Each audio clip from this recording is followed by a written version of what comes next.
our Vice Chairperson, Dr. Bhakshri Madam, Honorable Secretary, Dr. Somnath Patil Sir, our trustees, Dr. Smita Jadhav Ma'am, and Dr. Yash Raj Patil Sir, and to all our directors, dean, faculty, and my dear friends. I, Dr. Safia, on the behalf of Dr. D.Y. Patil University, welcome you, sir, to the webinar series of our Brainwave. The topic of this webinar, building critical skills and competencies for brighter career prospects, is very much relevant and apt in the current scenario. So friends, today we have with us Dr. Daya Prakash sir, founder, CEO of Talent on Lease, who have been in the enterprise and digital technology domain for over 2 decades and have vast experience at a global level. Before starting his entrepreneurship journey, he has served LG India as a CIO. The credit for the exceptional growth of LG company, which grew from a few millions to a $3.5 million during his tenure, goes to Dr. Prakash sir. And I hereby request sir to grace the occasion to the webinar. Yes, sir. Sure. Thank you so much, Dr. Safia. Thank you so much. First of all, good morning, everyone. And my sincere thanks to D.Y. Patil University for giving me this opportunity, and all the honorable members who are part of this webinar. And special thanks to you, Dr. Safia, for kind of connecting with me and inviting me over. I'm really looking forward to this session today. Once again, thank you so much, everyone who's joined in this call. I would have loved to have this particular session face to face in that big conference hall where we are sitting across each other. That would have been fantastic. But as we all know, the times have changed. So we have to, be with the current times and see what best we can do. But nonetheless, I think it's a wonderful opportunity for me to interact with you.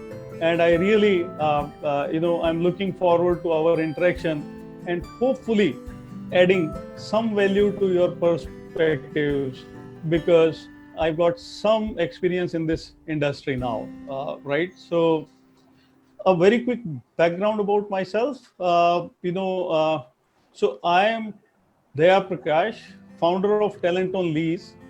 We provide IT talent on demand. Our single motto is that providing right resources at right time at right cost. And we have been pretty much, I would say, successful in terms of, figuring it out as to where we make difference in terms of, or where we bring value to the esteemed clients of ours. And they have really appreciated that, with our kind of experience. When I was thinking about this session, the topic of our interaction today is, as Dr. Safia mentioned, that building competencies and critical skills for brighter career prospects. So I was just thinking about this particular topic, and and our interaction today. It took me back in early 90s. When I landed in Pune, it was precisely 91, 92. And I got enrolled myself in Pune University to pursue this course in computers management from Pune University. So, old days memories all got refreshed. I got really charged up. I was looking at, that time, and I was, thinking about myself when I was in Pune in between 92, 94, and I was pursuing my master's.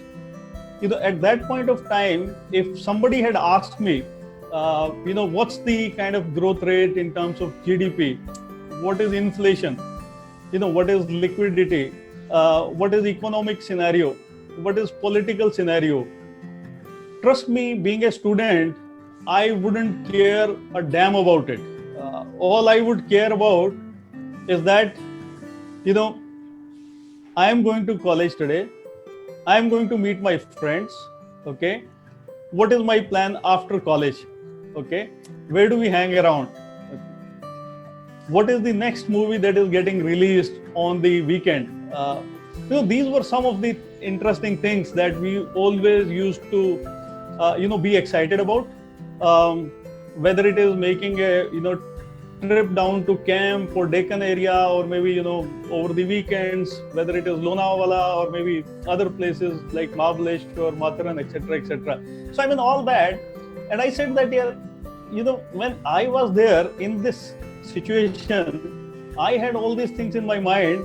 When I talk to you students today and talk about the importance of the economic scenarios, the political scenarios, how it is impacting us and all that, how much we would be able to kind of relate to it. And I said that, yeah, I understand that this is not the maybe best time to be worried about all these factors. But nonetheless, what I learned from my experience of over 25 years now is that sooner or later, you will all get exposed to these things that I spoke about. What's happening around in the world, what's happening around in the country, where is the economy heading, where is the the political scenarios developing in terms of, because if we have to make a place for ourselves, a right place in the industry, we have to be aware of all these things, and we have to prepare ourselves, right? I would have taken 25 years to reach where I am today, and I am not saying that I have reached too far off or I've made some great achievements in my life. Yes, but I think I'm doing decently well, and I'm able to take care of my responsibilities. So that's where it is. But should you need those 25 hours to be spent in the industry to reach to the level where I reached, or there are people who would have reached far beyond within a short span of time? I think the choice is yours, right? And when you make that choice, you have to be very much cautious about the fact that it is all about we making choices. The second thing is we deciding an approach to go about it, and third thing is that execution, that how much we put efforts into it in order to really achieve what we wish to achieve. Okay, so that's the context that I wanted to kind of set with you, just to put a point here or make a point here, saying that you may be serious about things today, or you may be serious about things tomorrow. The only difference would be that how soon you get to achieve what you wish to achieve. So the journey to shorten that cycle is all in your hand and nobody else actually.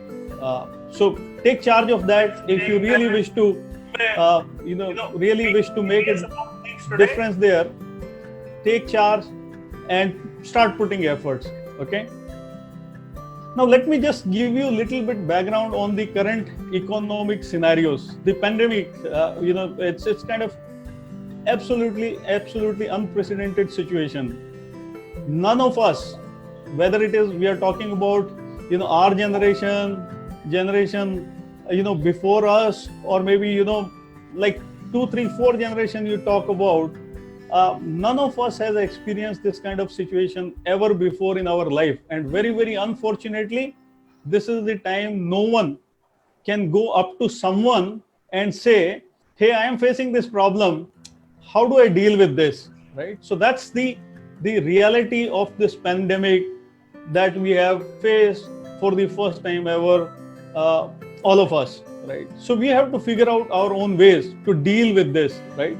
It is up to us that we say that, okay, I want to understand how it is impacting me, and I want to make sure that I get least impacted by this and continue to make progress on the path that I chose for myself.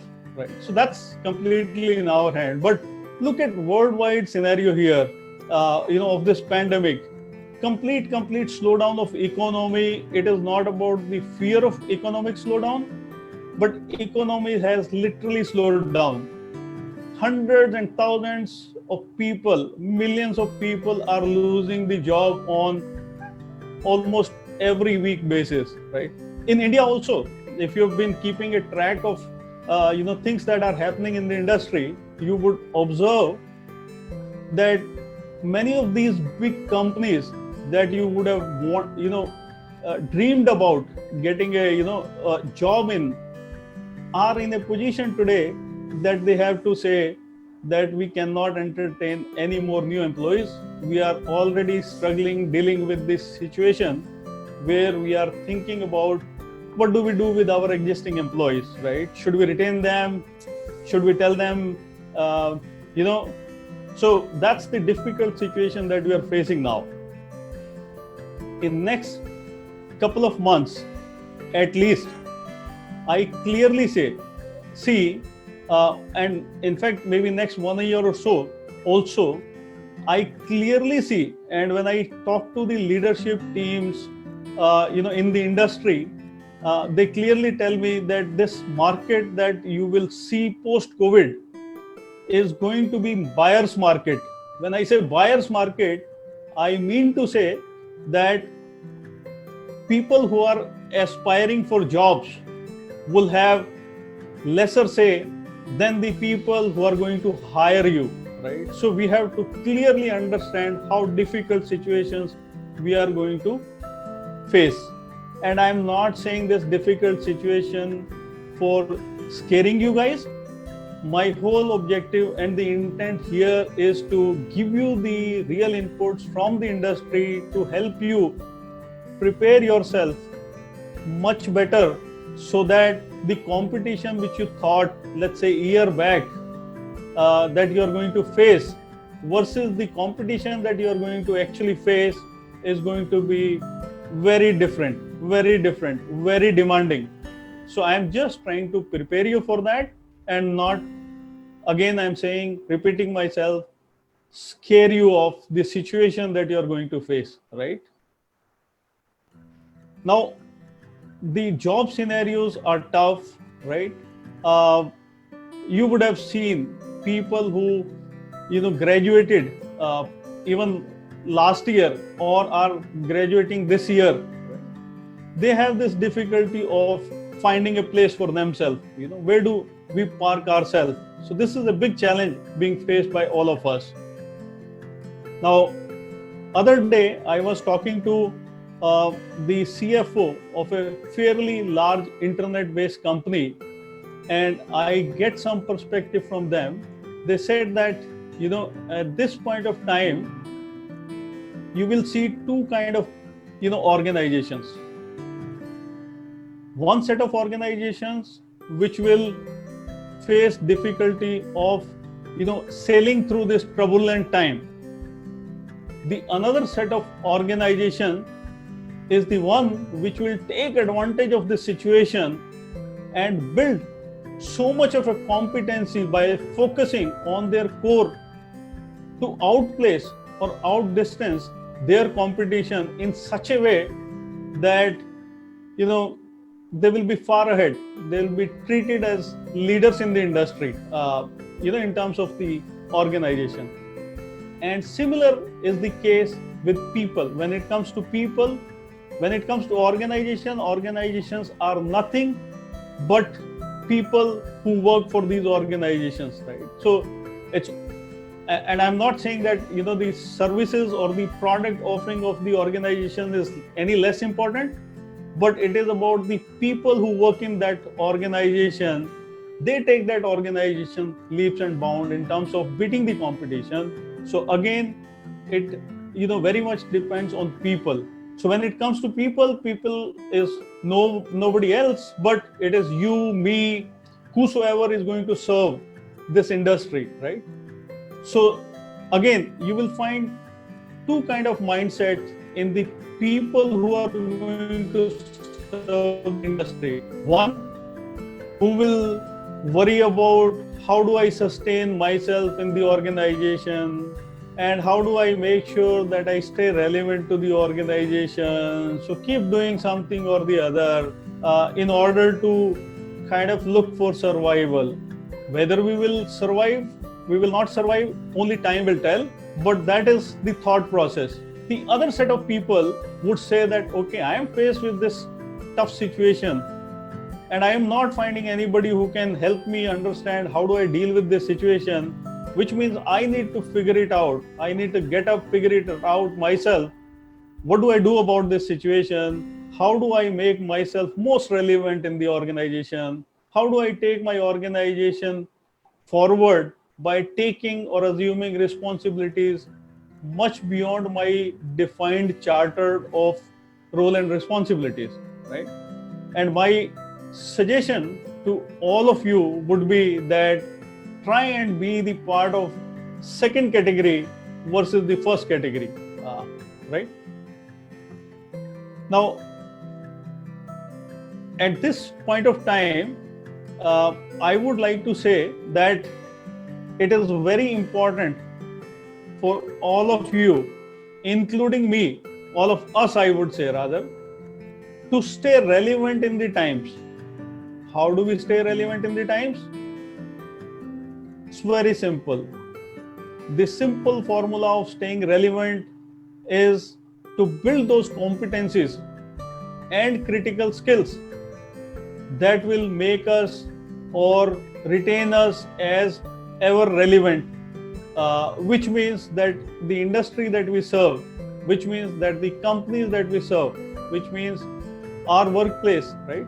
Our role is considered to be an integral role that they can't just do away with, right? So, and in fact, they perceive us more as a part of their core business function or core team. So that's where we want to get into, right? Now, while this is the industry, this is how industry is shaping, and at a very, very high level, the message is loud and clear that we need to, as students today, build those critical, build those competencies and critical skills to kind of emerge as heroes or winners of tomorrow, right? But in terms of real actionable items, what do I do? I say that, okay, I've understood this, that I have to, build competencies during this time. I have to develop some critical skills in myself. But really, what do I do? How do I go about it, right? And that's where my first most suggestion to each one of you would be to not, follow the herd mentality anymore, but each one of you are uniquely placed. Each one of you are a unique individual, and you have your own goals. You have your own aspirations. It is a time now for each one of you to kind of introspect and think about it as to what is it that you are most passionate about, right? So we have been seeing these examples, and I keep quoting these examples. If you really look at Bollywood stars or Hollywood stars, movie stars, right, or the sports person, right, what they do is not a job, right? What they do is something that they enjoy, and that becomes their job. And if you get into that position, no one can stop you. No one can stop you, right? But you have to identify that core passion within yourself, which will, help you grow as an individual, and which will help you grow as an individual who is able to make a contribution to the industry also, where you will be called leaders of tomorrow. So I think the first most thing I would say to build competency and critical skill is that you must have a clear objective or a goal in your mind as to what are you passionate about and what is it that you wish to accomplish. Right? Once you have that clarity, think about it. What are the competencies? What are the great attributes that you have which are helping you towards achieving this particular goal, right? So clearly identify those, set of strengths. The other thing that you should do is that you should try and identify what are your weaknesses, right? So if you're passionate about something and if you have a clarity of goal objective, what are the things of your own personality trait that hinder, that plays the role of a hindrance, right? So what are those weak points? What are those weaknesses? Identify those, right? So put them on the paper, put your strengths on the paper, put your weaknesses on the paper.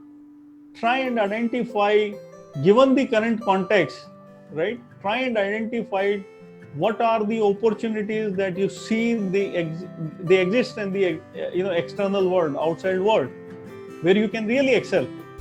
So clearly list down those opportunities as well. At the same time, you should also be writing down the threats that you perceive, that the goal or the objective that you wish to pursue, right, may have certain threats from external forces. It could be pandemic, it could be, like, for example, if you had a vision to, taking an example, vision to be a pilot today, or someone who owned a beautiful resort somewhere, right? I mean, some point of time in your life. I mean, those are the industries currently, they are was impacted by the pandemic. So you should have a clarity about what your goals, objectives are. You should have clearly identified your strength, weaknesses, opportunity, threat. Once you have done that, think about it, that it is all clear in my mind what I want to achieve. Now it is about charting the path as to what path that I want to tread to kind of achieve my goals laid down, that I laid down, right? So that's something that you have to then figure it out, and basis on that you create some execution path. You say that, okay, if my goal is that 5 years down the line, or 10 years down the line, or 3 years down the line, this is what I wish to do. These are the set of activities that I must start performing from today itself. And when I said today itself, now itself, right? So to that level, granular level, if you are able to identify those activities, that defines the path that you take in terms of executing your plans in such a way that you are more nearer or closer to achieving your goals than having a gap between what you wanted to achieve and where you are, and at any given point of time. And this particular thing reminds me, one thing that my father tells me is that whatever you wish to achieve, your goals and your efforts to achieve that goal, and the outcome, these three things. So what you decide to achieve, your ambitions, your plans, ambitions, goals, and what you achieve, the gap between the two is nothing else but frustration. So just keep that in mind, right? So your goals should be realistic, that it should not be something which is not realistic, that will not give you happiness, sustained happiness, I would say. So that's the advice that I get from my father, and I'm happy to share that advice with you, because I find that real valuable, because that helps me set my goals small, at any given point of time, achieve that, move your goal post further ahead, achieve that, move your goal post further ahead, and achieve that, and continue this cycle. So that's something that I have been following. You may wish to follow the same if you like the approach, right? But that's up to you. So, I mean, having said all this, I think you should, there are this, when the execution plan is clear in your mind and you're making, efforts on a daily basis, I do not see any reason, if the efforts are sincere, if the efforts are genuine, that you don't achieve what you aim to achieve. So I really don't see any reason there, right? Because again, as you see, many leaders in the industry have said that idea is worth $1 or a dime, right? But it is all about execution. So if there is no execution, any idea is a useless idea. But any idea which is well thought and well executed, most importantly, is the idea that gets companies converted from a startup to unicorn. So that's something that you should keep in mind. uh, I think my advice to you would be that the current situation that we are facing, think about it in 3C forms, right? So the 3C's are: one is, the first C is cope, uh, second is control, third is conquer, right? So the first C, which is cope, is about doing a fair assessment of where you are, right, with respect to what your plans are. So what your plans are, your goal clarity, and where you are. You have to have a clear understanding of that. That's what I call is as cope. And the second is control. Control meaning, so you have identified your weaknesses, you have identified your strengths, you have identified threats, you have identified opportunities as well. So all that work is, groundwork is done, right? Now, how do you control that you maximize your strengths and minimize your weaknesses? Maximize the opportunity and minimize the threat, although with a caveat that these are external factors you hardly have any control over, right? But still, you can always make a cautious effort towards it. So that's something that you should be doing in this control phase, right?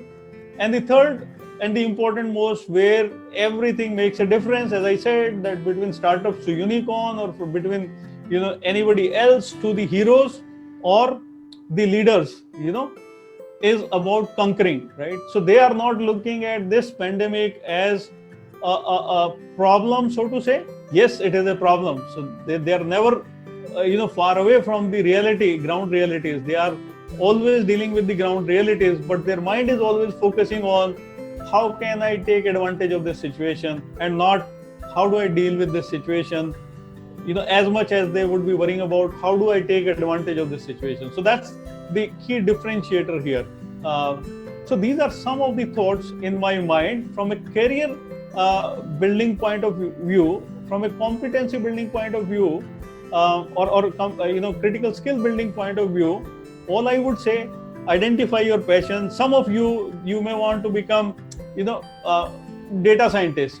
So you could be pursuing engineering, you could be pursuing any other stream also. It could be commerce, it could be MBA. Within MBA, you could be marketing, sales, operations, research, whatsoever it is, production or finance or HR or whatever it is. But I think if I give you some idea, inputs about where the industry is operating and the way industry is going to operate, whether you take any stream, whether it is MBA finance, whether it is MBA HR, or maybe operations or supply chain or marketing, sales, whatsoever it is, or IT, right?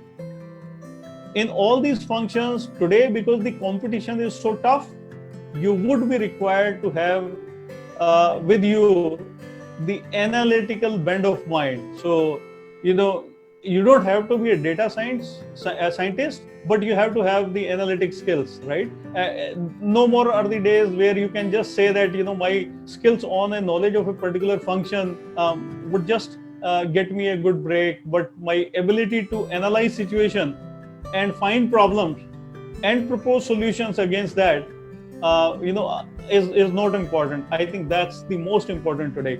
Yesterday, I was in conversation with the VP HR of Urban Clap Company, Ms. Sana Nair, and she shared with me that when they hire anybody, they not just assess that particular person on the technical or maybe the functional skills that they are supposed to possess, but they also give them scenarios, wherein they say that, okay, this is the scenario, this is the problem that we are facing. So help us understand from your viewpoint, what is the solution that you propose, which means it requires from that individual to have the in-depth understanding of that function and their ability to come up with the solution. So I think the time to come, more such scenarios will emerge where you will be faced with such scenarios that when you go and apply for a job in the organization, they will say, fine, you are, MBA or whatsoever it is, or, BTech, from this stream. But even if you're BTech, okay, we will just have the theoretical interview with you. But, before that, let me do the assessment in terms of, some programming skills or the language that you have a specific, knowledge of, right? Once you've done that, they will say that, okay, let me put you through some real scenarios in terms of some coding challenges, whether it is hackathon, decathlon, whatsoever it is. Like, I mean, the challenge based, the real problem based, situations that they give it to you to solve, and then they look at how do you react to those situations, and they make a decision whether to hire or not to hire.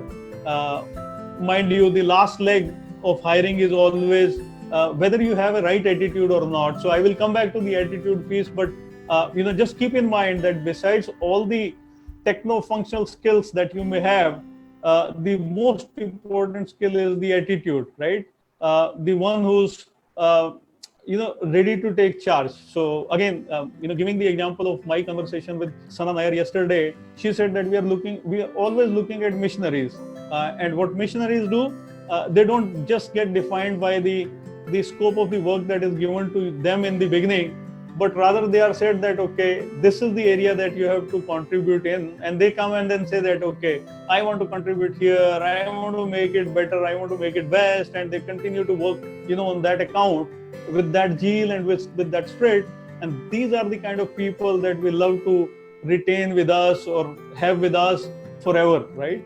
And we are not looking at someone who says that, okay, what is the definition of, and this is my conversation with another HR, in fact, CEO of the company, that he happened to ask someone in the interview that what, as per you, is the definition of hard work? And the person said that, I think coming in the morning in the office and, work until, let's say, 7 in the evening, I think that's the hard work for me, because, you have to like work 8, 9, 10 hours in a stretch. To me, that's the hard work. And the CEO said that, I'm not too sure whether he understands that this is like, this is something which is,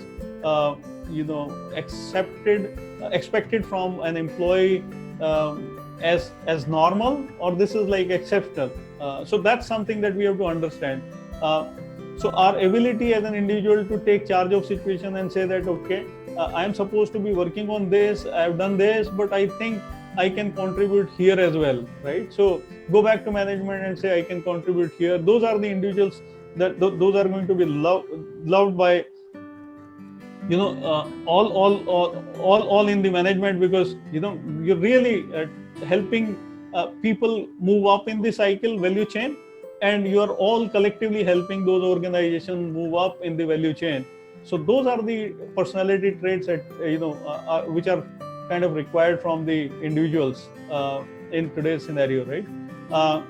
So again, have that clarity, be clear about it, what you wish to achieve, think about it, what are your strengths, weaknesses, threat opportunities are, and then create an execution path for yourself. Take advantage of this time where you're not able to, go out and spend a lot of time with your friends or anybody, but you can devote in terms of developing your, basic skills. And those basic skills could be as basic as, developing skills on MS Word, MS PowerPoint, or maybe Excel, stuff like this. Anything and everything that you today put effort towards will lead you to kind of, great learning. So I think there are, 2-3 things, I would wish to, so, I would to kind of, I would like to communicate to you towards concluding this, one-way dialogue in some sense. And that is that, the real world that is changing, I just want to give you a glimpse of that. And in that real world, what is most important is your practical knowledge. And it is not about your theoretical knowledge, right? Nobody is interested in what you read in the book, who said what, right? No one is interested. It's more about your practical knowledge, whether it is whether you're pursuing MBA, whether you're pursuing BCom, MCom, whether you're pursuing engineering, in whichever field, your practical knowledge will get you in the industry or in the company, and will also define how far you go in your career. So focus on practical skills, right? So that's one. When I was also student, and and this is typical student mentality. We always look at somebody and we say that, okay, oh wow, oh, he's getting such and such salary, very handsome, right? But I think now, having spent almost 25 years in the industry and having spoken to several industry leaders, I also have the opinion, or I also have the view that in the first 10 years at least, people say 10-15 years, but I at least say that, okay, maybe given current situation, in the first 5-10 years, let's not even say 10 years, but let's say first 5 years to 10 years, focus more on what is the role that you are getting in the organization, and do not waste much of a time in terms of how much remuneration that you're getting. So I think clear weightage should be on role, but I'm not saying that somebody says that I'll give you this great role and you do free of cost. We are not there to do charity, but at the same time, someone who's giving you maybe 20% more, but the role is not something that aligns with your own objective and goals where you wish to reach tomorrow.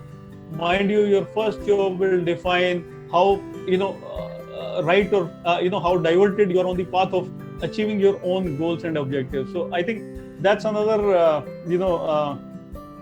input that I wish to give you. The third input I wish to give you is that there is always a trade-off between risk and stability, right? So there are organizations which are stable or perceived as stable, job places. There are organizations which are perceived as risk averse. So you have to decide what is your goal, where you want to reach, which is the organization which is helping you go there, and what is the time frame that you have set for yourself. So all these things you have in your mind. So depending on that, make a deliberate choice that which one you want to go for. Are you okay to take a job which is taking you towards risk? Are you okay to take a job which is like more like stability, but you might not be getting the value that you may have, perceived value you may have in the industry, but getting, let's say, 15, 20, 50, 20, 25% lesser than that? Are you okay with that? Because for you, maybe money does not matter as much as your stability of the job and your family commitments, or involvement in the family matters, right? So I mean, more on personal front than the professional. So the choice is yours.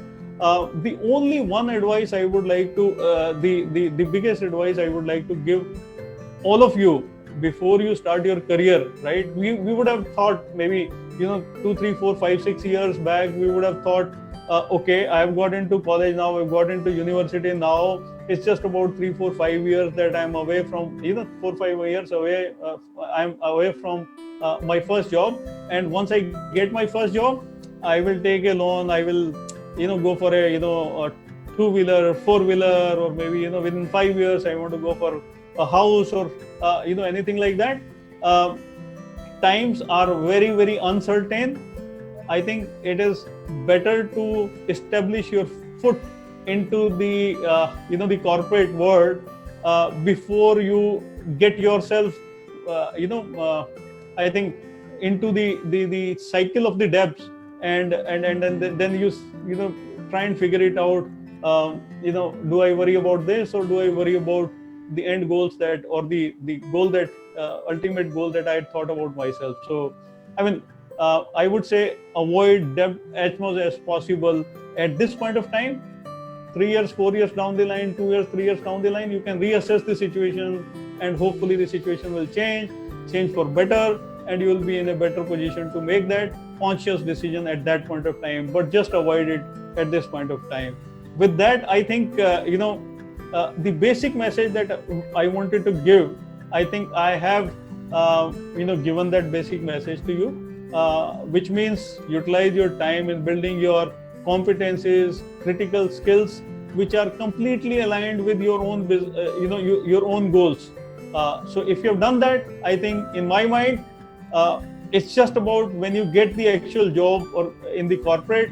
But in my mind, if you have done that, you are already a winner. And once you get that job, you will quickly reach where you want to reach. But if you have not done that exercise, I think even if you get into the corporate side, you will just still hang around and not make your mark in the industry.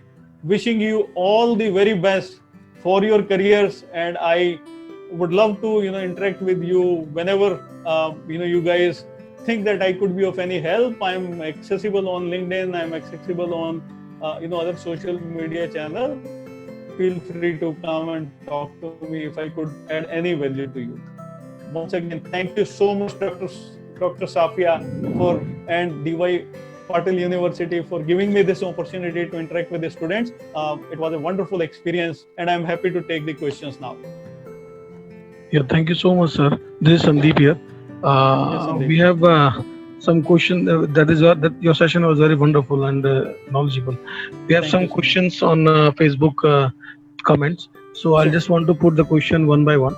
Sure. The first question we have from Dr. Yogesh Jojare. He want to ask how to increase analytical ability of any problem if no one has done any specific analytic course. So I think what you need to do is don't like. So my simple suggestion is that you must have understand. So there are various tools available today, right?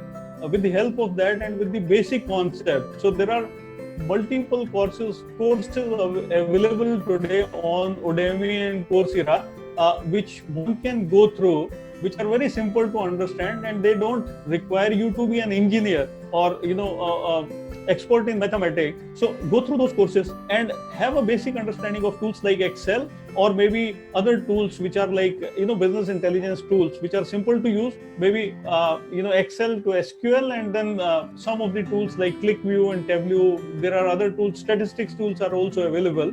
But I mean, it's about where you feel comfortable. Pick those tools and try and apply those solutions there. But you don't have to be expert in mathematics, or you have to be necessarily an engineer to kind of solve analytic problems.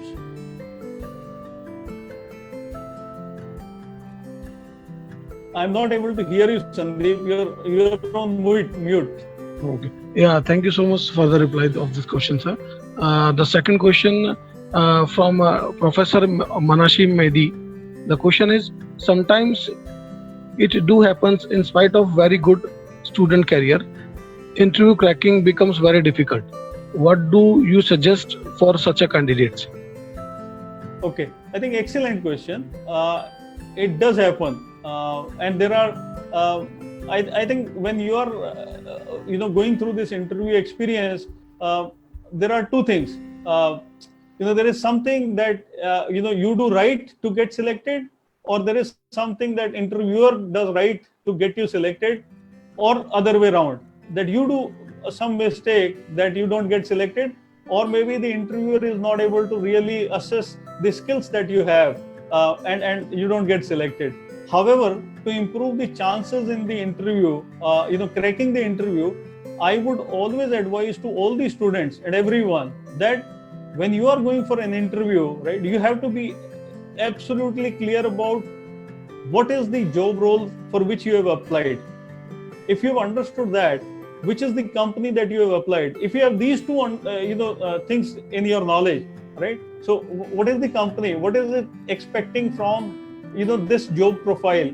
If that clarity is there with you as a candidate who's appearing for interview, I am sure that you will be able to understand what are the characteristics they are looking at from this particular person who's appearing in the interview, rather than just saying that I am this, I am done this MBA in finance or HR or maybe whatever operations, and because I have done this and this is job in finance, I think I am the suitable candidate and I should get selected. So just keep in mind, do a little bit of research before you go for interview.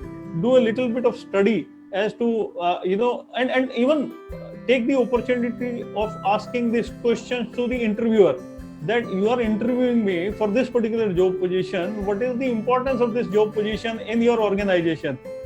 Why are you hiring a person? There is no harm in asking question. Why are you hiring a person? Do you have any person here? You don't have any person here. You had a person here who has left, or whatever it is. So I'm not saying that you start asking 20 questions, but think about it. What are the good 2-3 questions that you want to ask them, ask the interviewer, to get clarity why they are interviewing you, and then clearly say it out as to why you are the best suitable candidate for this. This will help you minimize. And as I said, that attitude is most important. Actually, attitude is, you shouldn't show any arrogance when you're sitting in the interviews. You may be right, the other person may not be so right, but it is you who's going for the job, not the other person, not the other way around, right? So it may temporarily sound like a question of dealing with egos, but that's also one should always keep in mind when you go for the interview, right? Because we don't know the people so well. Yes, sir. Very good, sir. Thank you so much, sir, for the reply. And the next question we have from Nizam Ansari. The question is there any modification required in education system in the current situation? Okay. So, I think it was 2006-7, right? So, Mr. Ansari, this debate has been going on for almost, more than a decade now. It's close to 2 decades, right? Where, everybody is talking about the gap between industry and academia. And industry has their own viewpoint, academia has their own viewpoint, and then there is student, who have their own viewpoint. But I will clearly say this, and having participated in NASCOM special interest group back in 2000, early 2000, where there was a special interest group formed on industry academia collaboration. I worked extensively in that particular group for a few years, and I can clearly tell you there is a need to change or upgrade the curriculum as per industry requirement. Because trust me, what we are being taught in the colleges today and what is the industry expecting from us, there is a huge gap. Okay, I don't want to go there like why there is a gap or or whatever it is, but I can only tell you that there is a gap, right? And for that, I think the good part is, if I compare it back in early 2000 versus today's era, today's universities are more open and welcoming industry leaders in terms of sharing their experiences.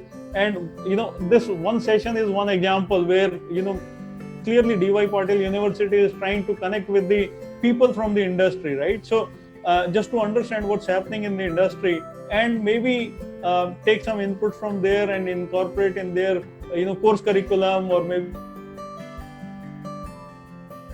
either whichever way, there is some some amount of work is required to bring that synergy between what industry needs and what is taught at the universities today.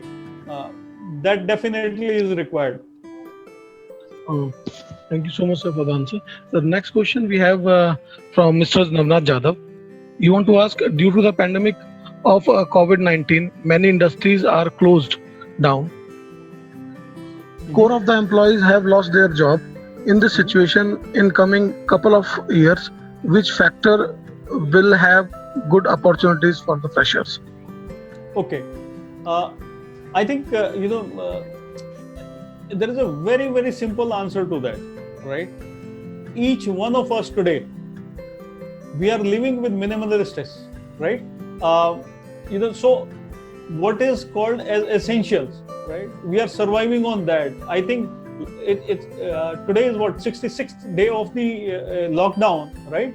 And I don't think that any one of us would have gone, stepped out of our home, or even if they have gone out of home, they would have gone for very, very essential items, whether it is grocery or whether it is medicine or whatever it is, but not beyond that, right? So I think it's very easy to identify what are the consumables that we are requiring today, right? Those are the the best industries to be a part of it, right? There is something that we can ask ourselves a question, right? If COVID-19, this lockdown opens tomorrow, right? Are we ready to mentally, right, go visit a mall nearby, go watch a movie in the mall nearby, right?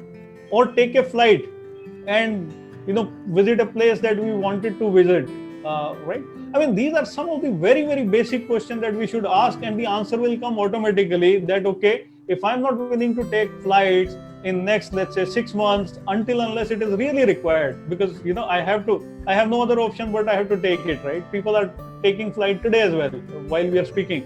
So, but people are not taking flight just because I wanted to go meet somebody, or maybe even for this matter that we could have had this session face to face, right? Because the flights are operational today, right? But I will not take flight, or people will not take flight, we will not take flight. So you clearly know what are the industry sectors which you think that it is going to take some time for them to revive back to the normal, maybe 1 year, maybe 2 years, maybe a couple of months at least. But there are certain sections which are clearly in front of us, all the internet-based businesses, right? Within internet-based businesses also, we should be damn clear about what businesses are operational today or are going to do well, which is anything which is basic to do with the medicine, grocery, etc. But all these likes of Amazon, Flipkart, etc, are they selling the fashion, trendy, fashionable clothes or anything that is, being bought by any one of us for our consumption? No, that's not the case, right? So decide accordingly. Actually, even if it is online, what Book My through, Book My show is, their situation. The situation of maybe Make My Trip and likes of them, Yatra, etc. So decide your sector accordingly. That what are you consuming today, or what are you most likely to consume in next 3 months, right? Those are the sectors which that you want to be part of those sectors and not any other. Yes, I hope sir. I answered. I hope. Yes. Yes, sir. Thank you so much for the wonderful answer. We have next question from Utkarsha. She want to ask, how can we turn our strength into the opportunity? Okay, so I think the basic difference, Utkarsha, is that the difference between strength and opportunity is that strength is something that you can control, right? Something that you can work on, because this is internal. Opportunity is always external, right? In terms of how the business is going to pan out, right? Like if you talk about current situation, let's say, take a classic example of, we will not get into debate of how right, how wrong it is, but I'm just taking one example just to help you understand, is that, like for example, Make My Trip, right? We recently heard this news that Make My Trip is getting into food delivery business, right? I mean, from a pure Make My Trip point of view, what is their strength, right? Make My Trip was serving the travel hotel industry, or maybe so they were pioneers in that, but they suddenly realized that this is the sector which is not heading anywhere, and is it likely to get normal in next 3 months, 6 months? They didn't have the answer. Nobody has the answer, right? So they looked at their internal strengths. What was their internal strengths? And they quickly figured it out that they have had the strength in terms of having number of branch offices across India, or maybe across geography, right? Pan India, or maybe outside India as well, right? So they had that complete network with them, which was ready to kind of move and go, right? But they wanted to figure it out that how can I convert that strength and take advantage of the opportunity. So identify the strength and take advantage of the opportunity, which is this pandemic, that at least the food delivery or companies, startups, they are at least working. And why can't I get into that situation so that I stay afloat in the business? And who knows, tomorrow when everything gets normal, I may have 2 lines of businesses. You never know. So that's something that on an individual level, Utkarsha, look at it, those strengths and opportunity, map it, match it, and maximize your gains from that. Thank you so much, sir. We have one more question with Sure. from Professor Vaishali Joshi. Mhm. She want to ask, business analytics can have good future. What is your opinion? Absolutely. As I said that I was giving the earlier example of any function that you talk about in business today. So when the competition is going to be so tough, it was already, but when things get normal post-COVID, right? Competition will be so stiff that the organization which will survive are the ones that are completely digitized and are able to take their decisions very fast, very accurately, and all that will not happen without having control over where all they get the data from, right? So all the data with respect to making business decisions has to be a kind of online or digitized, right? So once that is there, you have the data, and you need people who can look at that data and make decisions, right? While there are tools available today in terms of artificial intelligence, machine learning, etc., but you still need a human being to sit on top of it to make sure that what data is projecting, right? Are those results dependable, not dependable, or maybe there are certain elements of the intuition that you apply on your decision making, right? That's the reason that some organizations do really well. So all those factors you have to take into account. But data science is going to be the most important, I think, skill, so to say. And for that, you don't have to really know Python. I'm just taking one example. So from data science, you should understand clearly that if you're an MBA student and you're an MBA HR or MBA finance or whatever other function, and you're going to play a role there, you may not necessarily need those programming skills. But if you have it, you are a champ. But if you don't have it, your end of the day, you have an IT team which is there in your organization to help you build those systems that you want them to build for you. But if you don't have data analytics skills, then you are in trouble. Thank you, sir. Was such a wonderful answer. So we have one more question from Mr. Pankaj Gawande. He want to ask, what is the best way to upgrade the learning skill as per today's scenario? Okay, Pankaj, this is very simple question, yaar. The entire world is moved to online world, right? So the answer to your question is online. There are several sources, right? Likes of Udemy or maybe Coursera, or even there are a lot of companies from India which has got some serious content which you can consume, whether it is simply learn or upgrade, or maybe there are many more Great Lakes and companies like that. So they have like beautiful content out there on the web that you can consume it online. My only suggestion to you would be, Pankaj, is that you clearly first figure it out as to what you want to do. Set your goal, and once you've set your goal, there are a lot of sources available today which can help you achieve those goals. And these days there are a lot of courses that I saw very recently, even likes of Howard, business and all that university. They are also MIT, Sloan. These universities are also giving a lot of freeware in terms of courses that they teach in their universities, to make it available to people like you and me who wish to learn something and upgrade their knowledge and skills. So there is a huge amount of sources available.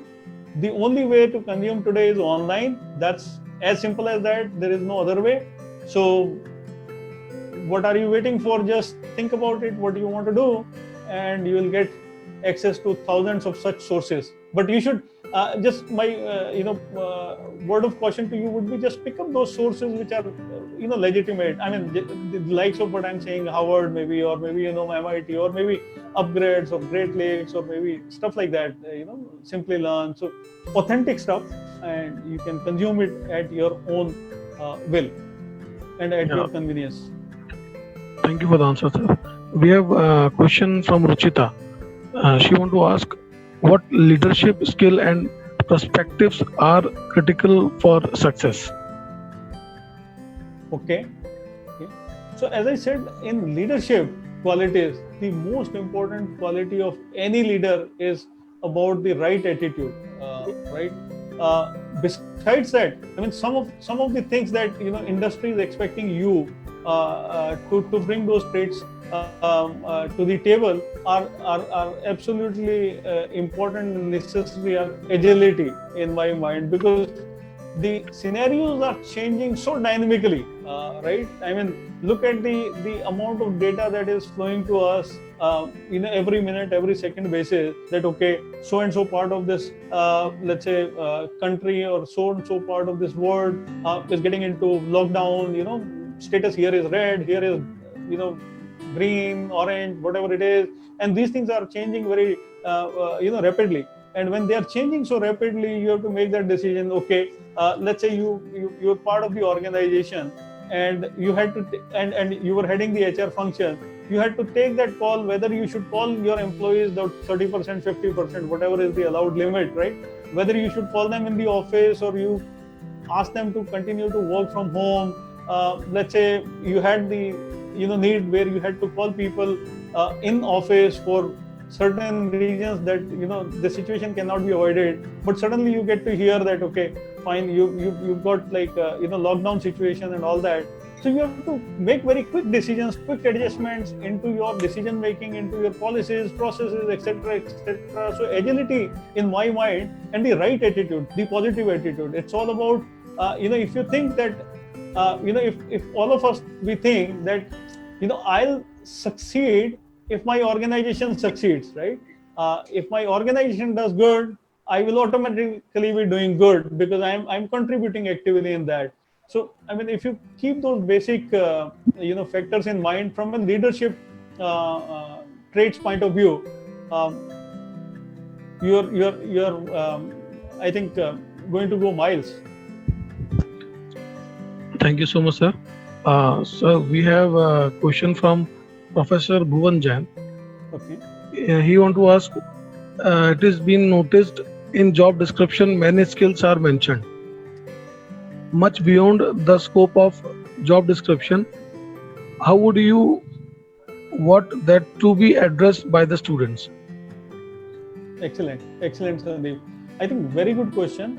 And we as talent on Lease have also been facing this particular situation where and you're absolutely right, Bhuvan.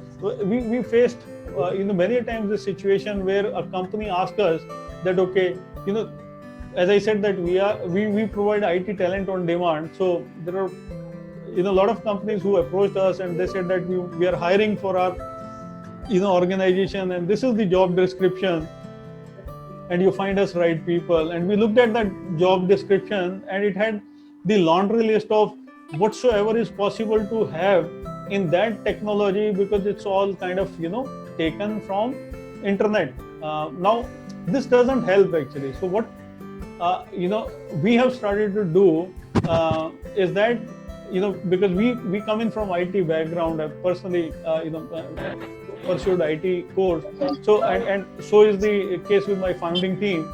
So what we do is we go to the customers and we tell them that okay, these are 20 points that you mentioned in your JD, right? Help us understand what is the project that you're working on. Help us understand what is the kind of skills that you're looking at from a person, right? And we highlight those 3 or 4 areas, 5 areas. So again, where we are able to front end, we are sorting it out, we are solving this particular problem. But where we are not able to help is that where you're directly interacting with the companies. Over there, I think there is no other option but to do a little bit of research in terms of, let's say you are applying for a job in a particular company. So you look at the job description, and then you talk to the company, and then you try and find out if you know somebody in that company, right? Or maybe somebody in the similar company. And then you say that this is the kind of job opening which is there, and this is the job description which has been given, and it includes 20 things. What, as per you, should be top 3 or 4 things that I should have enough knowledge on to get this interview cracking. And it's very easy actually, because once you know that what is the kind of company, what is the industry domain there. So if they are working on a BFSI kind of a project, they are working on a healthcare project, they are working on a media entertainment, they are working on other vertical of industry, you would know what kind of skill sets they would be requiring. So just try to map that industry domain, just try to map that skill set, the kind of role, and basis on that you can do a lot of research and be, I would say, best prepared. You can never be like 100% prepared for it, but you will be much ahead of what anybody else comes up with. But that's a problem. I can tell you that's a problem, and that problem is going to stay. Like this, people are saying COVID is going to stay. This problem will also stay, and we have to live with this. Yes, thank you so much, sir. Sir, we have one more question from our student, Shankar Kadam. He want to get some idea about the preparation for interviews. Some points for preparation for the interviews. That is the question. Okay. So Shankar, I think you asking this question that you want to get some idea for interview preparation tells me how serious you are about your career, right? So I think in first place, to me you are already a winner because you are worrying about how do you prepare for interview and how do you crack that interview. So many congratulations to you, man, and I'll be happy to hear your name once you get into corporate, where you got into and all that. And I really admire you for that. I think if you're serious about it, there are many many places or resources that you have available today for you to do the preparation, right? I'm not sure that which course you are pursuing, but if you are pursuing MBA or if you are pursuing BTech, go to the internet, and there are many I would say places where you will see that there are question banks which help candidates prepare for an interview, right? So there are 2-3 things that you should prepare for interview. There are 2 things broadly. One is the subject matter knowledge. So if you're, let's say, programmer and you're going to appear for an interview which is for technical skills, whether it is Java, .NET, whatsoever it is, so there are sources on internet which you can go through, consume, and prepare yourself. Give multiple attempts to it and then see where you stand. So there are set of problems which are easy, medium to difficult. So you can do n number of cycles and prepare yourself. So that's one place. The second is that the second important skill in an interview is your interpersonal skill or communication skill or the soft skill, right? So there are again various sources available today which you can go through and prepare yourself. So there are only 2 things that you require. One is your skills, which are like core competencies, and then your soft skills. And for both, you will find enough material on the internet today which will help you prepare, right? And there are companies today because of this COVID situation who's completely digitized the talent acquisition piece. They are more looking at a video interview. Like we are interacting now on video. There are interviews happening on videos. There are joining happening on the video. So it's very important for us to understand how do we face the video and how do we communicate and the right body gesture, etc., etc. So all these things are important, but you will certainly get clue on this thing, what you call on internet. Besides that, maybe Mr. Sandeep, you, Dr. Safia, if you can, pass on my details to Shankar. You feel free to give me a call if I could be of any help to you. Sure, sir. Sure. Sure, sir. Thank you, sir. Sir, we have one question from another participant. So, Mr. Soham, he want to ask how to prepare ourselves in having a long-term career. Right. Mr. Som, I think I mentioned it in the beginning, is that, in my mind, career is nothing but it's all about what I wish to, achieve for myself, right? And that's the career. So the first most important piece for anybody is to have that goal in mind, have that objective in mind, as to what I wish to become. I think, my relatives, they tell me that when I was studying and I was into my first or second job, there only, in fact, my father told me, and a couple more people told me actually, that when you were, you just got into the corporate world, you used to say that once I'll turn 40, I'll do something on my own, right? So this is something that it was something, a thought or a goal that I had in my mind. I didn't achieve it in 40, but I think I was, when I started my company, I was 44. I think so. It could be 4 years later than what I would have, thought about myself. But having said that, it is all about setting your goal. So you have to set your goal, what you wish to accomplish, and then again, same cycle of identifying your strengths and weaknesses. And those are the things which you can always work upon and improve, right? We are talking about long-term career and all that, but look at those reality shows that you would have seen in the recent past. A couple of weeks, couple of months of the reality show, and you would have seen the participant, perform from level, 1 to maybe, whatever level. Amazing performances, whether it is singing, dancing, whatsoever it is. So you've seen that transformation in those kids in that small time that we have gone through. Like, any program which is series A, this is season 1, season 2, 3, 4, 5. We have seen so many seasons in such a short span of time, and people excel really to levels which are like beyond our imaginations, right? So it's not that difficult. But the amount of hard work that they put, that is important. And before that, what is important is that, having the clarity that I want to dance it out, I want to sing it out, right? So that's the clarity. And after that, the execution piece. And you're talking about long term, I'm sure, unless something like this, the COVID-19 thing, unprecedented happens, we can pretty much achieve what we aspire to achieve, provided we stay focused and put all our efforts in effort towards achieving it. Yeah, thank you, sir. Sir, we have one more question from our student. Sure. Name of the student is Priyanka Singh. She want to ask, how do we handle the stress in this current situation and in our working culture? Right.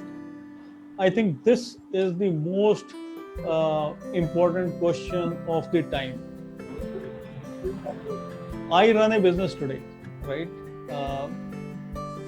And I know what is this situation out there in the market, right?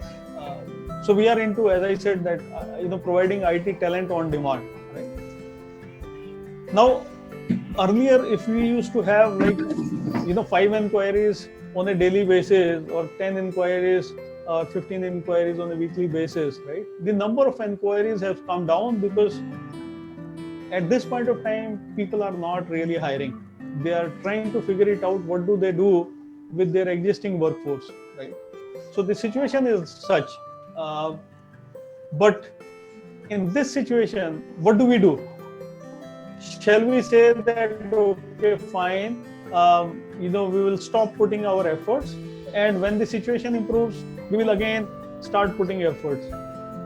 Or we decide that, okay, this is the minimum sustainable effort that we have to anyways put, and we will put that. So I think there are one or two things that I want to communicate to you very clearly. One is that don't lose a sight on what your end goal is, and constantly keep making efforts, on a, small steps that you continuously keep taking in order to achieve those, the aspirations that you have. So you have to constantly, continuously put that effort. Now, at this point of time, situation is, something which is beyond our control. No one has any control, right? So the efforts that you are going to put today, would they yield you the same results that they would have in pre-COVID era, right? Let's say if I had spoken to 10 customers, would I have converted 3 or 4 customers? The answer was yes, pre-COVID era. If I talk to maybe 10, would I be able to convert 4? May not be, right? So what I need to keep as an entrepreneur in mind is that putting efforts is in my hand, but getting the results or the outcome is not in my hand. But if I do not get the desired results for myself, I should not feel sad about it. I should not feel bad about it. I should not get demotivated, because it's not, that people are hiring and they are not giving us the opportunity. They are struggling, right? So we have to understand that. And once the hiring cycle begins, we will start getting those inflow of inquiries, inflow of the customer and everything. But I think 2 most important things: do not lose focus, from putting the efforts on a constant basis, but also do not worry much about the outcome of it. So let's say if you are a student, all you can do is you can prepare yourself best, right? So you have identified your goal, you have a clear vision what you want to accomplish, and you have laid out the execution steps also, that okay, in order to achieve this I need to do this, right? So that execution thing that you have decided for yourself, continue to do that. But does that mean that somebody will pick up a phone and call you for a job interview today? Might happen, might not happen. If it happens to you, you're lucky, right? But if it doesn't happen to you, you're not unlucky, but it is the situation. So don't get frustrated just because of that. The other advice I will say is that besides focusing on your own goal, try and spend some time, quality time with your family, with your friends, outside what you want to do professionally, right? And that will help you establish that clear balance between, how in terms of between dealing with the situation and trying to stay focused and stay afloat on the path of what you wish to accomplish. That's my suggestion to you. Thank you so much for the answer, sir. We have one more question from this is last question exactly. Sure. From Grish Pradhane. He want to ask here exactly 2 questions. First question is how to choose long-term career, and the second question is it good to change job frequently? Okay. I think your first question, how to choose long-term career, is again a very simple answer. At least for me, it worked, right? You have to only talk to yourself and ask yourself what you are passionate about, right? What is it something that you think about and you suddenly start feeling the whole flow of positive energy inside you, right? So that is something I think my advice to you would be to kind of spend some time with yourself, right? And figure it out, that what you want to achieve, or what, who you want to be. So if you've got the answer to that, you've sorted the question of, building your long-term career, right? Because that's something that is going to stay with you until you are alive, right? So that's something that, my answer to your first question. The second question of yours of frequent change, right? If you really look at it, frequent changes in the job is not good, right? I think majority of the time, this is the upfront answer that you will get from anybody and everybody, right? But at the same time, my advice to you and to everyone else who's listening is that should I just stick to a particular job and not learn anything new in that job just for the heck of that? If I change the job, then it will not reflect good on my resume because I have changed job frequently, right? So just keep that also in mind. So you have to really balance it out. Ideally, you should not change job frequently, but you should always have enough communication within the organization that you are working with, the leadership team or the HR team, that okay, I am playing this particular role, I want to play this particular role. And if you are able to explain the company that how it is going to help company, and then they will also accept that. But if it is only helping you and not helping company, they will not agree to that, right? So keep that in mind, but create a balance of it, right?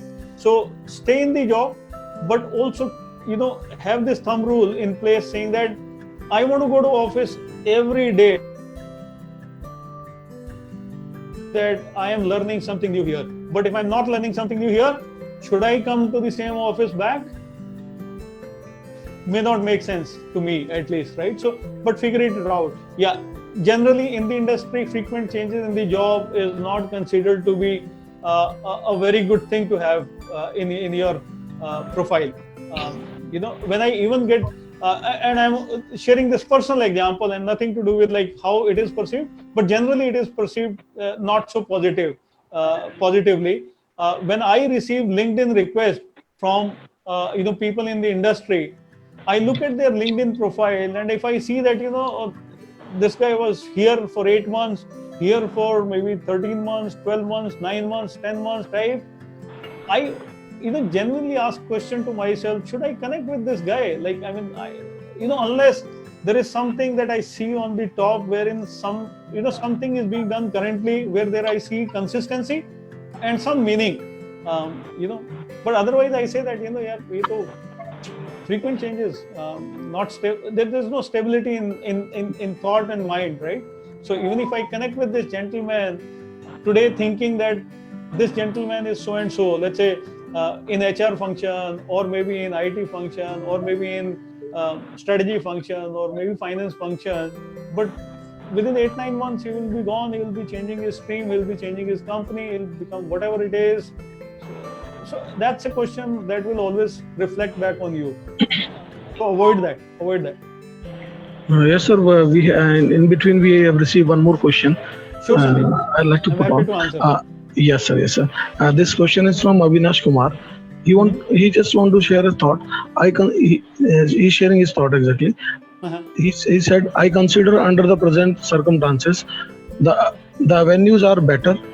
It requires consistent approach. Absolutely. And innovation as well. Absolutely. So would you like to put any your idea on this? I couldn't agree more than this, that you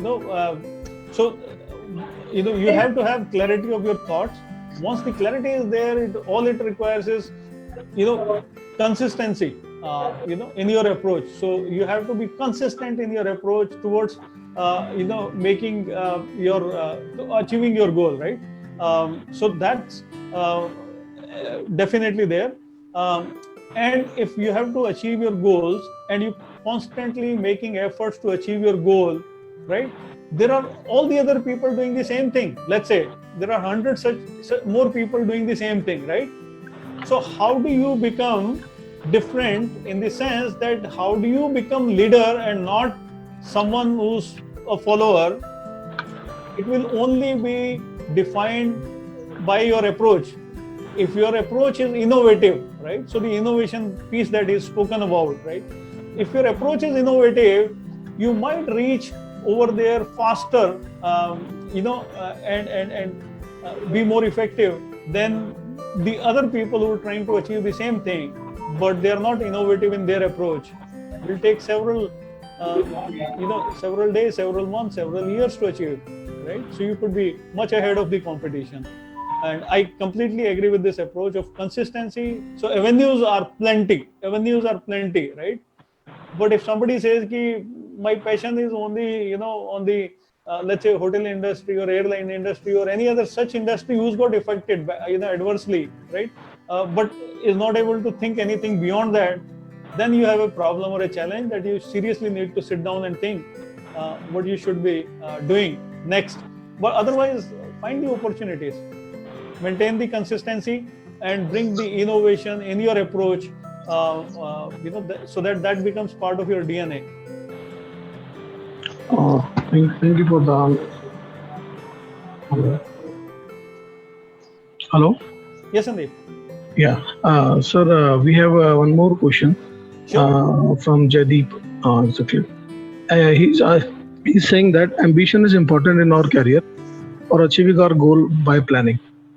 But if we got the higher salary and good position in other company, then how will you compromise with ambition and package and all?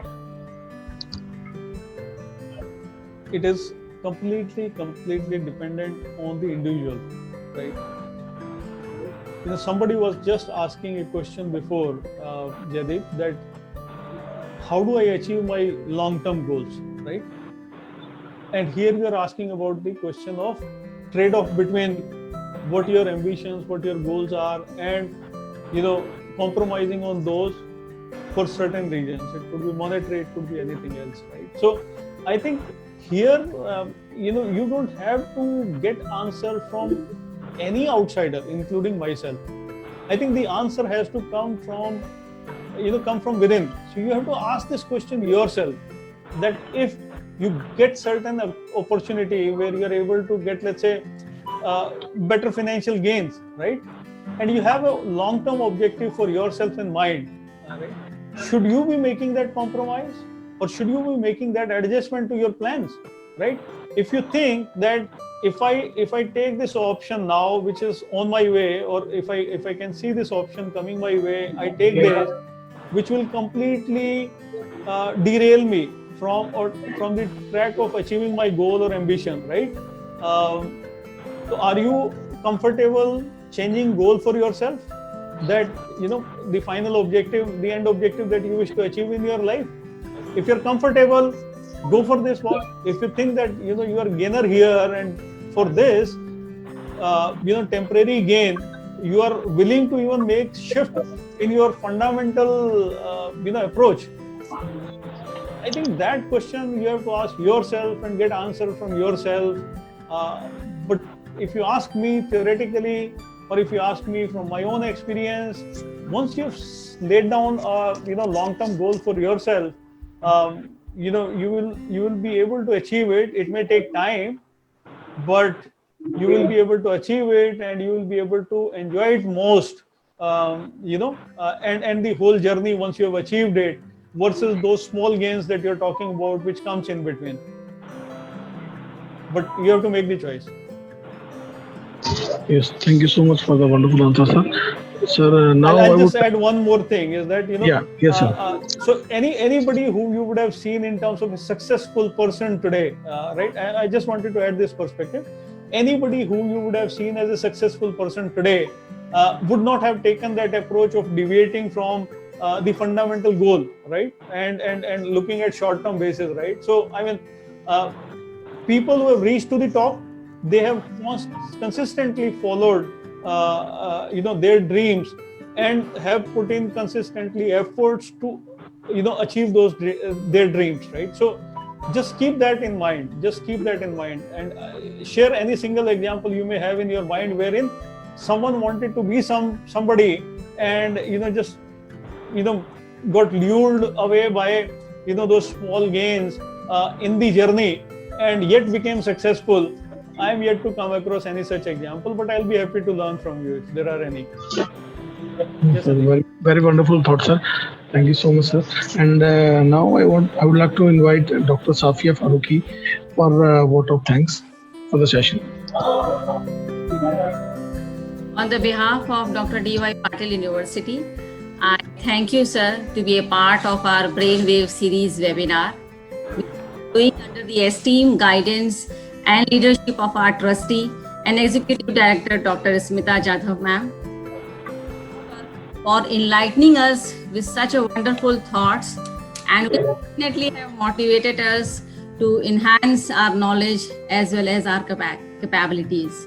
Thank you, sir, for being a part of this wonderful webinar, and looking forward to see you again, and we will definitely meet in a future course of time and do something better for our students, sir. Sure, I really look forward to that.